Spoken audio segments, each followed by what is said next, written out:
Salut tout le monde, donc Josette autour de la table, cette semaine une question un petit peu plus business.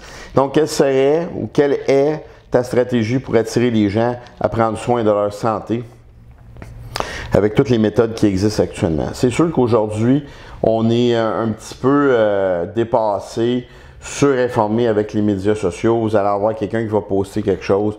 J'ai fait telle diète, j'ai fait tel type d'entraînement, j'ai eu les résultats du siècle, ils vont mettre des photos. 90% du temps, c'est des photos bullshit. 90% du temps, le plan d'entraînement, c'est pas ça pantoute. Donc, il faut faire attention aussi à ce qui est véhiculé dans les médias, car c'est pas nécessairement toujours vrai. Moi, ce que je vous suggère, s'il y a une méthode d'entraînement qui vous intéresse, si vous regardez ça dans les médias sociaux, il y a souvent un contactez-nous. Contactez les gens juste pour voir qu'est-ce qu'ils vont vous répondre, puis pour voir s'ils vont vous répondre premièrement, puis le délai de réponse. Puis moi, j'invite tous les gens qui veulent venir essayer le SSP Barbell Club. Ils peuvent passer quand ça leur tente, ils m'écrivent, ils font un essai, puis ils vont voir qu'on est un non-bullshit gym. Les gens rentrent ici, s'entraînent, ils font qu'est-ce qu'ils ont à faire, les suivis, les méthodes. Mais maintenant, ce que je fais avec ces gens-là, c'est que je m'assois avec eux et je leur demande. Donc, quel est ton objectif clair et précis? On va s'entendre que 90% du temps, c'est la fameuse perte de poids, le fat loss. Il y a toujours le fameux 10% des skinny guys qui veulent prendre la masse musculaire. Donc, c'est de discuter pour faire prendre conscience de c'est le chemin d'une vie, c'est une dévotion quasiment à vie, prendre la masse. Une fois que le poids est perdu, il faut le maintenir. Tout ça, regardez ça de façon santé. Je pense pas que tu vas faire un entraînement 6 mois, puis après ça, là, ça va être beau, puis la vie est belle, puis tu ne reviendras jamais à ton poids. J'ai vu énormément de gens perdre, gagner, se décourager, lâcher, revenir. La gale, finalement, c'est juste purement la gale totale. Donc, ils sont constamment découragés, ils viennent s'entraîner, ils n'aiment pas ça. Donc, il faut trouver quelque chose aussi, ce qui m'amène à vous dire, trouver quelque chose que vous aimez. Beaucoup de gens veulent faire du powerlifting, hein, c'est le fun, je fais une répétition. Comme je dis toujours aux gens, vous faites une rep en powerlifting la plupart du temps. Mais comme je dis en bon québécois, c'est une crise de rep, par exemple. Fait que c'est loadé, c'est super lourd. On ne fait pas ça toutes les semaines. On essaie de travailler dans des schémas de répétition qui vont être un petit peu plus élevés. On va faire un petit peu de bodybuilding. Il faut trouver qu'est-ce qui vous attire, qu'est-ce que vous aimez. Moi, j'ai pas aimé le bodybuilding parce que c'est un sport qui était jugé.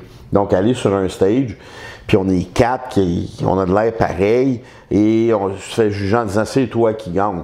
C'est pour ça que je lève mon chapeau à un long qui a gagné le championnat canadien, parce qu'elle est allée sur un stage, puis elle a gagné. Moi, je suis plus du style, je vais aller sur un stage, je vais lever une barre, je descends la barre, j'ai levé la charge, j'ai les juges qui m'ont dit c'est affirmatif, ta barre à lever.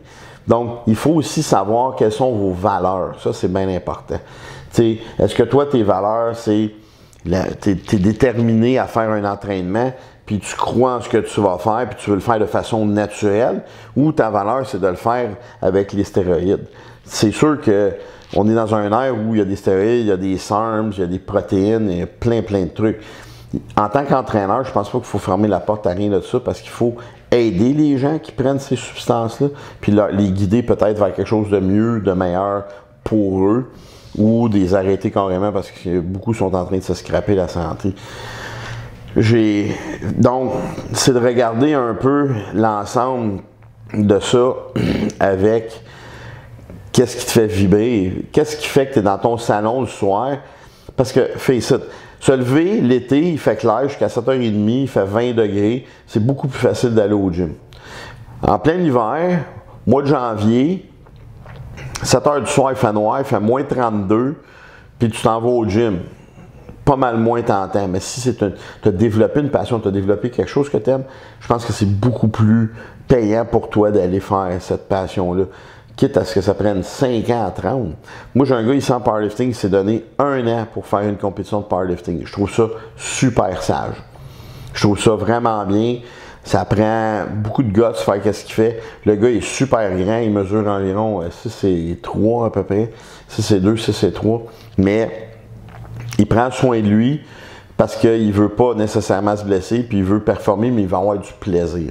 Donc, pour rapper ça, je dirais, j'ai pas nécessairement de stratégie, mais c'est de m'asseoir avec les clients, puis c'est faire ressortir les points qui sont positifs vers je vais avoir du fun, je suis capable de le faire 3 fois semaine, trouver un horaire avec eux qui les satisfait, trouver un entraîneur aussi qui va les aider, un plan nutritionnel qui va les aider. C'est pas tout le monde qui veut manger du poulet et du brocoli, là, on va se le dire, parce que souvent il y a des diètes moi j'appelle ça des diètes de stage, puis il y a plein de nutritionnistes qui font une diète de stage puis ils donnent ça à tout le monde.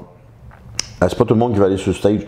Puis une fois de temps en temps, ben manger un plat de pâtes, c'est pas mauvais. T'sais, avec un bon petit verre de vin rouge, c'est pas nécessairement une mauvaise chose. J'aime pas les pâtes, fait que j'en mange à peu près jamais, mais il y a des gens qui aiment ça.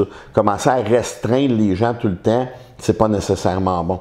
Parce que souvent, les entraîneurs ont cette tendance-là. Et si je suis capable de le faire, le gars est capable de le faire. Ça fait 15 ans que tu manges la scrap et tu t'entraînes pas. Tu peux pas avoir un lifestyle de bodybuilding en 1 mois. Je m'excuse, mais ça fonctionne pas. Donc, c'est pour moi, les gens devraient être attirés par leur désir profond puis leur ambition. En gros, c'est ça. Donc, on se revoit la semaine prochaine pour une autre capsule. Salut!